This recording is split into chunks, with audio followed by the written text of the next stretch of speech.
Okay. One, One, two, two, three. three. Hey guys, this is the Focus Podcast. I'm Marina, and today actually I have a guest. I'd like to welcome Cody, and he'll introduce himself a little bit later, but today we're talking about songwriting, creative process, normalizing mental health, and some free apps for mental health.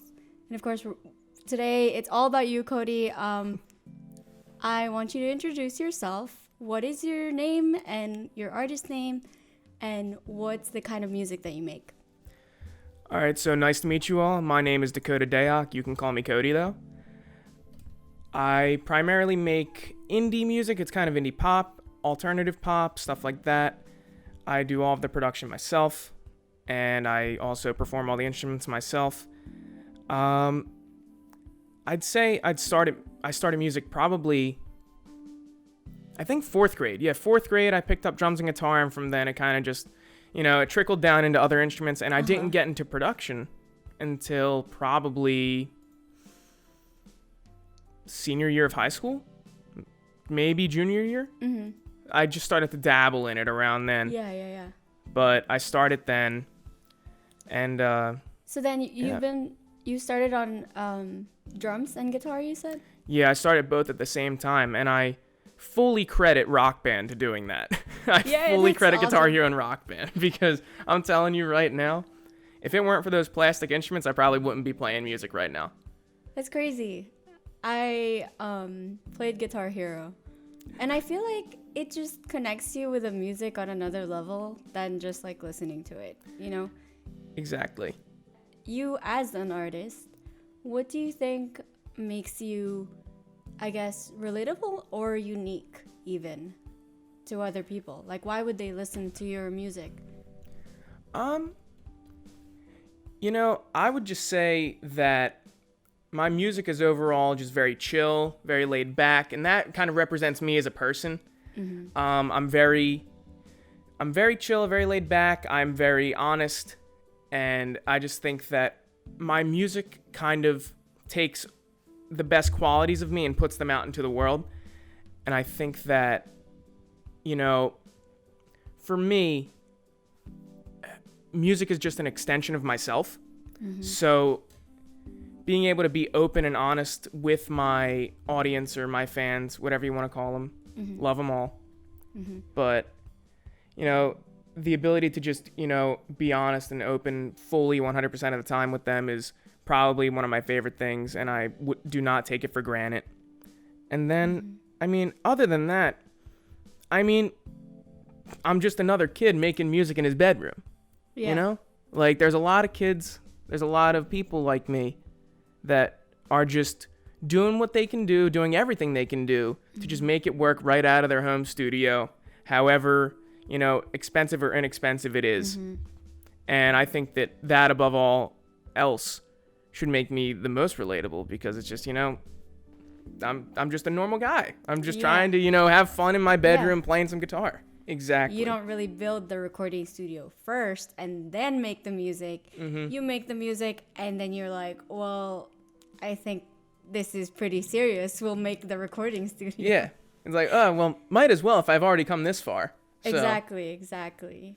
And I think, it's becoming more commonplace for just, like, back in like the 60s, 70s, like, people were playing, but you pretty much had to get into a studio to really get anything professionally done, unless you knew someone who had it or you had access to it yourself and you knew how to use it properly, because it's not as...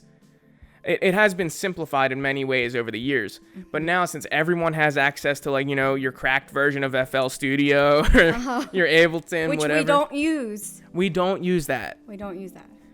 Don't use that. Don't use that. That's illegal. I might have. What? Who said that?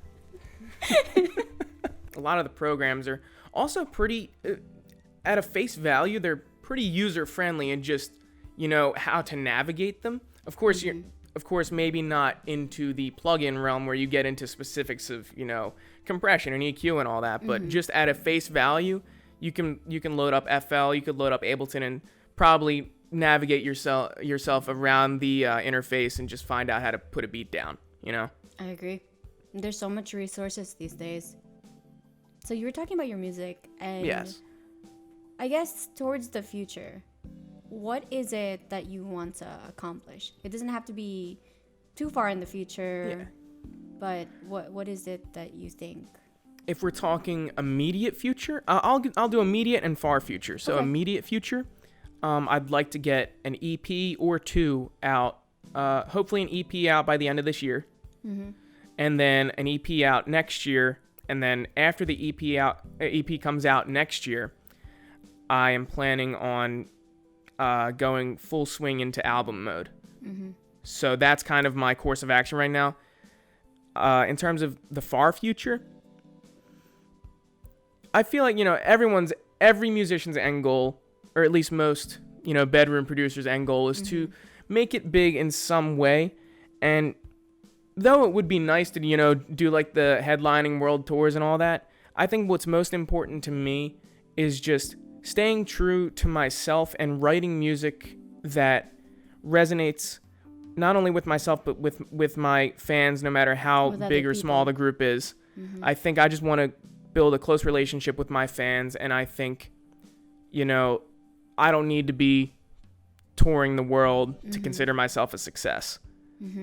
So I just want to build that. I want to build that community, and to me, I'd rather have 250,000 like a really close knit community of 250,000 as opposed to like millions of people. Yeah, millions of people, because I like to have personal connections. It as much as I can anyway. I like to have personal connections with my fans. Like I've had people reach out to me and say like, "Hey, I like your song," and I have a full-on conversation with them. Like it makes my day. And I think that to me is more important than anything else. I agree. And I think that's really relevant to our topic today. I know we chose normalizing mental health as our kind of critical issue for today. What can you really say about your experience? So,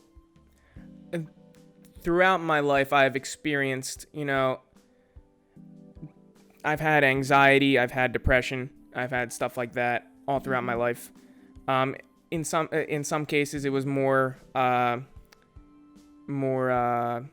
I guess it was worse than other times. That was the word I was looking for. But I'd say that, especially recently, I think a lot of people, not only myself, just with the whole pandemic and kind of the world coming to some sort of a standstill to some degree, and just things not being as lively, and you feel very stagnant. I think a lot of people are falling back into like some sort of depression, anxiety, or just because I'll admit it, like I've been going through a tough time recently, and I had to sign up for therapy. Like I needed an unbiased opinion, and I think that there are so many people that are going through a similar situation that I am, and in most cases it might even be worse than what I'm going through.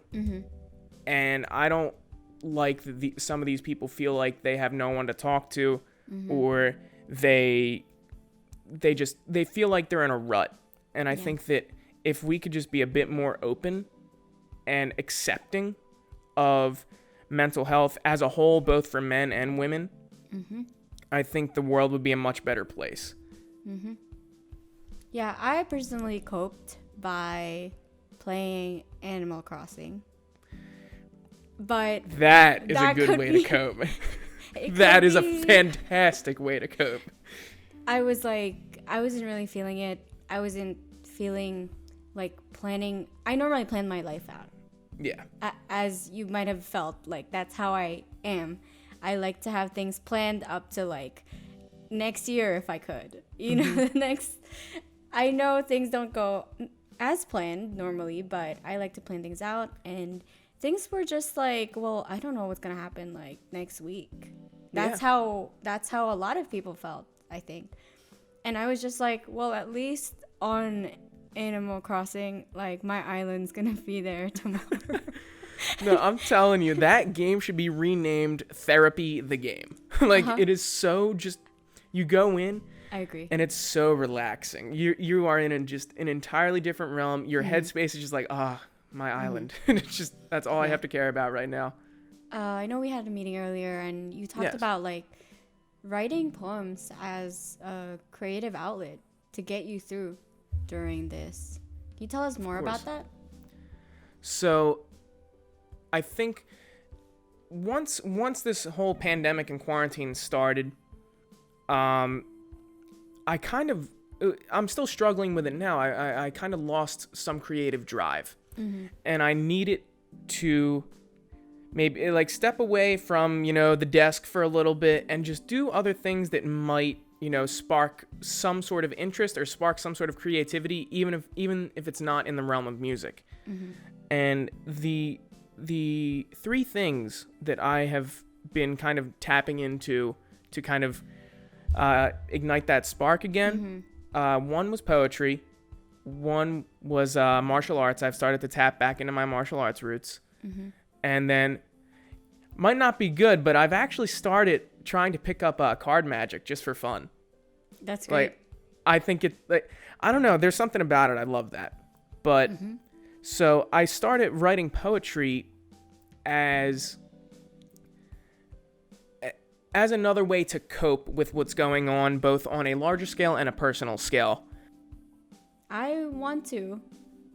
Let's give our listeners some free apps on, I guess, the Google Play Store, or is it still called that on Google or iOS? Samsung, it's Google Play. iPhone, it's the Apple Store. Right? Okay. Yeah, so they're available on iOS and Google Play. So there's something called Mood Mission. Have you ever heard about that? No, I haven't. Okay, so it's like a choose your own adventure.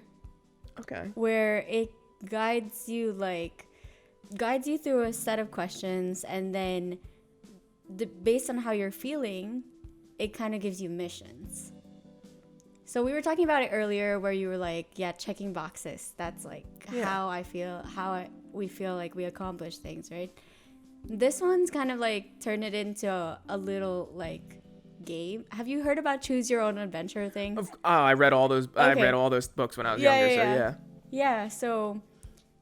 So for everyone out there, Mood Mission is available, and that's for free. I know. Super better.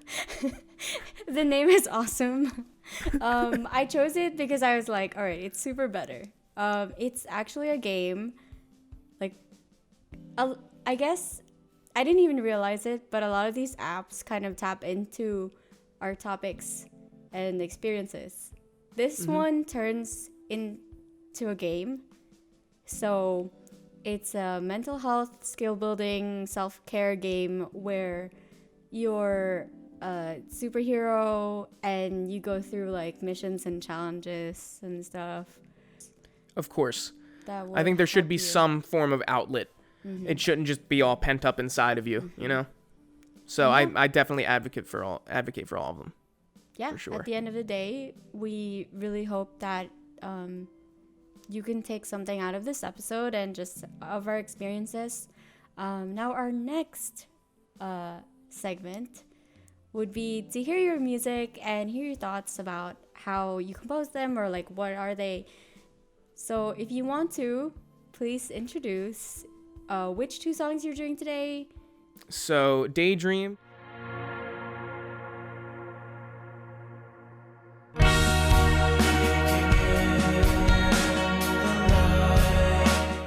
So this next song is going to be Euphoria.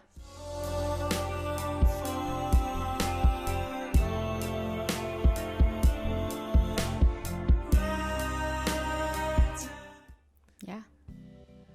Great. So thank you again for today. I really enjoyed it. Before we let everyone go, tell us where we can find you and your music and plug in anything that you want to plug in. So you can find all of my music on any platform as long as you just search my name, Dakota Dayak. Also, just recently I've started doing some streams over at Twitch for music production. So I do music production and gaming streams. So if you want to If you want to stop by and say hi at any point, just search Coco the Janitor on Twitch. It's a funny name. It's a funny name. It is. But it's memorable. And there's a meaning behind it. So you'll find that out, though. We just say bye. Thanks for tuning in. Bye. I'm probably going to use that. That's fine. That's really funny, but it sounds good.